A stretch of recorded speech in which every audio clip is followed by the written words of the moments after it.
Doctor साहब, थोड़ा सा अंधेरा ज्यादा दिखाई दे रहा है।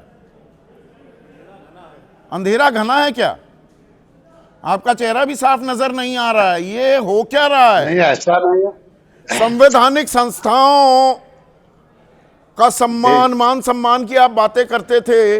अदालत एक फैसला सुनाती है और जिले का कप्तान कहता है हम नहीं मानेंगे, उसी जज का ट्रांसफर हो जाता है। हो क्या रहा है ये?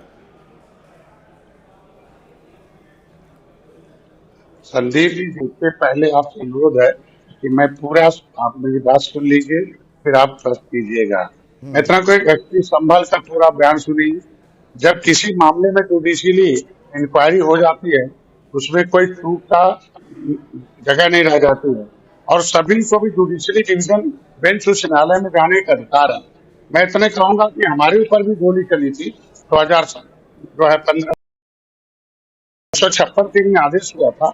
क्या इन्होंने FIR दर्ज कराया था? उन्हें दिया था? नहीं उन्हें दिया था। तो इनको तो सत्ता से बेदखल कर दिया। आप तो कहते, आप तो ताल ठोकते हैं डॉक्टर साहब कि हम तो अदालत की बात मानते हैं।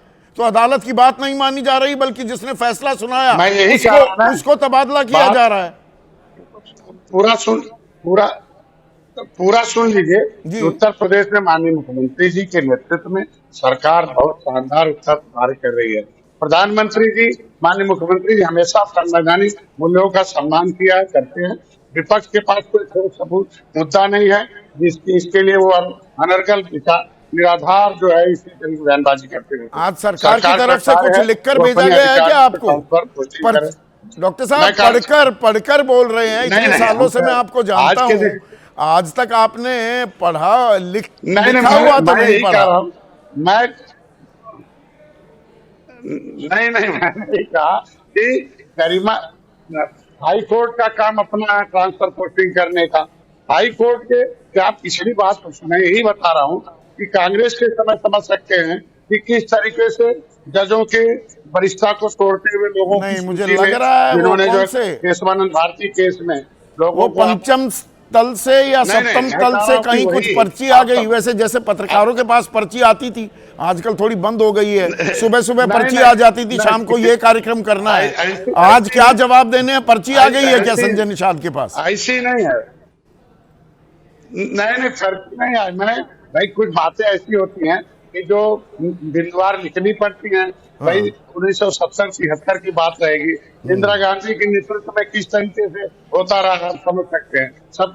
लेकिन अभी भी कोई भी ऐसा ये जो मुद्दा उभारा जा रहा है, मतलब जिस जज ने सर्वे के आदेश दिए थे वही विभांशु शेखर की जगह आदित्य सिंह CJM बनाए जाते हैं, इसमें कोई अचंभा करने की बात नहीं है। अरे हम कह रहे हैं न्यायालय अपने न्यायिक अधिकारों के लिए, न्याय देने के लिए, न्याय समाज को देने के लिए वो कभी भी कोई भी अपने। अच्छा, आप कुछ दबाव नहीं बना रहे न्यायालय पे? आपने कोई दबाव नहीं बनाया है? नहीं, ऐसा ये जो विपक्ष के लोग हैं हमेशा करते रहे हैं, उनके दिमाग में रहता कि ऐसा। अच्छा, विपक्ष के लोगों के दिमाग में ये गंदगी बैठ गई है। एक जज का ट्रांसफर हो जाता है, ये नोएडा की DM का ट्रांसफर नहीं होता। जहां तक मेरी जानकारी है, गलत हो तो बताइएगा डॉक्टर साहब। आपदा प्रबंधन की जिम्मेदारी नोएडा में गौतम बुद्ध नगर की तो DM की होती है, यानी कि मेधा रूपम की। 4 दिन बाद दिखती हैं, उनके खिलाफ कोई कार्रवाई नहीं होती, CO को हटा दिया जाता है। क्यों? अभी समय आप देखे होंगे कि जो भी माननीय मुख्यमंत्री संज्ञान में आता है उस पर जांच लिखते हैं। जांच में हाँ, CBI की जांच भी हो रही है, पर ये मेधा रूपम की जिम्मेदारी तय नहीं होगी। जज की जिम्मेदारी तय हो गई, मेधा रूपम की जिम्मेदारी तय नहीं होती। क्यों नहीं तय होगी? जो भी होगा, आप देखते होंगे बड़े बड़े लोग हैं, इतने रसूखदार है, उनके खिलाफ कार्रवाई हुई है। हमारी सरकार में है, पहले एजेंसियां संरक्षण देती नहीं, ये कुछ अधिकारी मतलब संभल में ऐसा क्या मिला हुआ है? कोई प्रयोगशाला वहां पर स्थापित कर दी है? कुछ अधिकारी वहां से हिलने का नाम नहीं लेते। SSP हो, CO की बात कर रहा हूं, जो ASP बन गए, मुरादाबाद गए, आ जाएंगे इधर ही। जज भी वही, वो लोग बदल नहीं रहे हैं। हम कह रहे हैं कि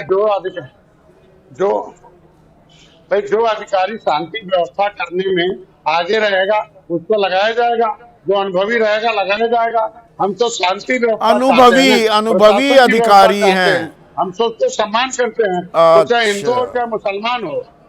इनके समय में दंगे शुक्रिया होते थे, शुक्रिया डॉक्टर इनके संजय समय में निषाद। यानी कि अनुभवी जो तजुर्बेकार अधिकारी हैं उनको लगाया जा रहा है संभल में, तो इसमें परेशानी क्यों हो रही है विपक्ष को?